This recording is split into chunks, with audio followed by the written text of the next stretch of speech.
오늘 첫 번째 주제로 사타구니 습진에 대해서 알아보고 있습니다. 약을 발라도 잘 낫지가 않고 장기간 고생하시는 분들 많다고 들었는데요. 오늘 관련 사례를 통해서 좀 더 자세히 알아보도록 하겠습니다.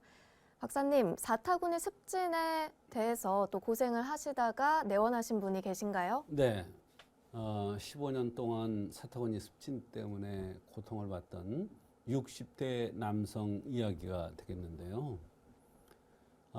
이분은 이제 사타구니 습진이 너무 심하고 가려워서 그 부위가 검게 변하고 특징적인 것은 저녁이나 새벽에 가려움이 심해서 피가 날 정도로 상처를 내면서 긁는다고 했습니다.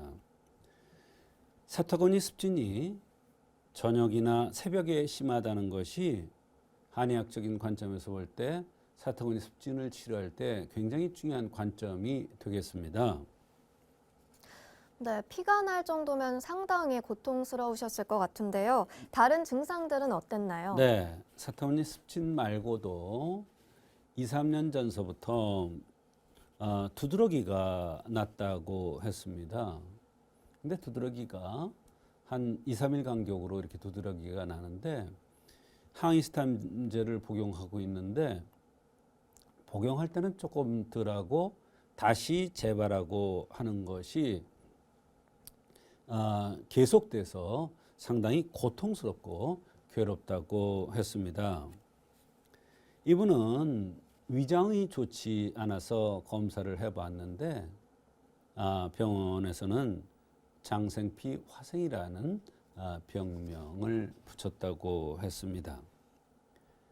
자기는 원래 평소에 뭐든지 잘 먹는 그런 습관이 있고 또 자기가 먹으면은 살이 찐다는 그런 이렇게 생각이 들기 때문에 조금 많이 다른 사람이 밥을 주면 화부터 낸다고 합니다. 이게 자신이 항상 살이 찌고 퉁퉁한 것이 불만이라고 했습니다. 대변은 하루에 한 번 보는데 약간 묽게 보고 때에 따라서는 여러 번 보기도 한다고 했습니다. 말하자면 위도 안 좋고 장도 좋지 않은 것이죠. 그러면서 좌측 무릎이 걷기 힘들 정도로 통증이 있으면서 무릎을 주물러주면 조금 덜해지는 듯하나 계속된다고 하면서 여러 가지 불편함을 호소했습니다. 네, 이 환자분 몸과 정신 둘 다 무척 예민해진 상태로 보이는데요. 그렇습니다. 이 환자의 체질은 좀 어떤가요? 굉장히 예민했습니다. 본인 말로 성격이 불같이 급하다고 했습니다. 성격이 불같이 급한 것도 병의 원인을 찾아내는데 굉장히 중요한 요소가 되는데요. 본인이 성격이 불같이 급하다고 했습니다.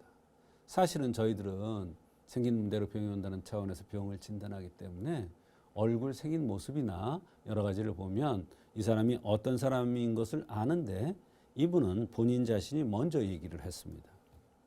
본인은 사타구니 습진뿐만 아니라 두드러기, 위장질환 이런 모든 것이 다 어려운 질환인 것을 알고 있으면서도 이것이 정말로 진실되게 치료됐으면 좋겠다고 그러면서 내원을 한 것입니다. 또 몸에 각질도 많이 생기고 더운 것을 매우 싫어하면서 땀이 많이 나고 겨울에도 반팔을 입고 등산을 할 정도로 더운 것을 싫어하고 몸이 덥다고 했습니다.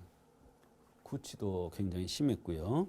이런 모든 증상들은 내열이 많다는 증거가 되는데 내열을 조절해 줘야 모든 피부병이라든지 사타구니 습진이라든지 위장질환이 다 좋아질 것으로 이렇게 판단을 한 건데 쉬운 환자는 아니라고 생각이 들었습니다.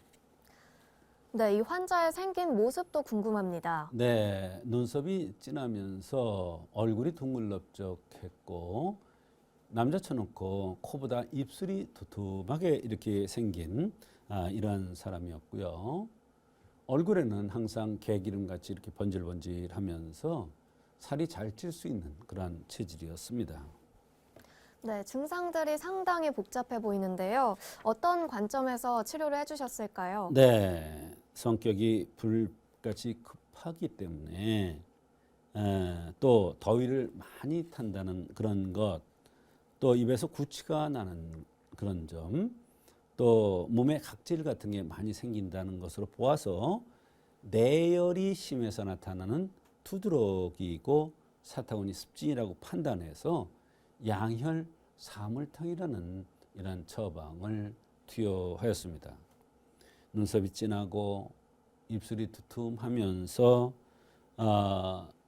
양명형이므로 혈어 조잡에 쓸 수 있는 양혈 사물탕을 선방한 것입니다. 양명형들은 항상 마음이 편치 않은 체질인데 입술이 두툼하고 내열이 있어서 성격이 불같으며 겨울에도 반팔을 입고 등산을 할 정도로 더위를 많이 타는 이러한 체질이었습니다. 장생피 화생이라는 이러한 위장병을 오래 앓았으므로 조잡 중에서도 혈어 조잡으로 판단되어서 양열 사물탕이라는 그러한 약을 투여한 것입니다.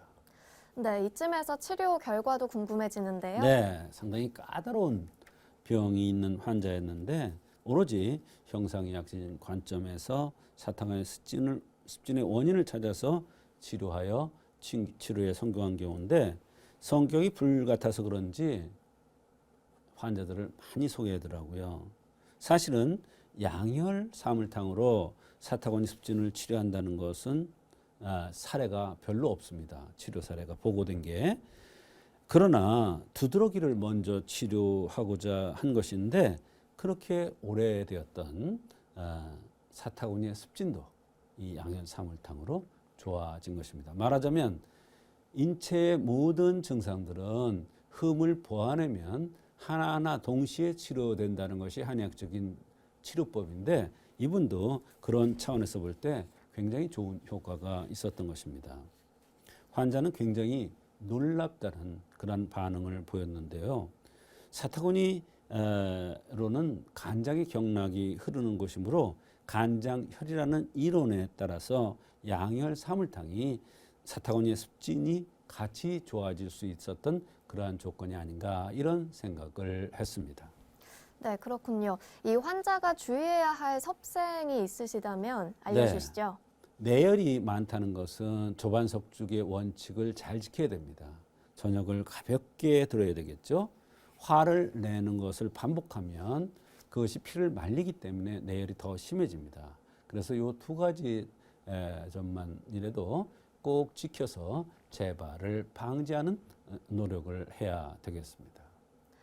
네, 치료가 아무리 잘 되었더라도 평소 생활 습관에 따라서 병이 재발될 수 있다는 점 항상 박사님께서 강조를 해주셨는데요.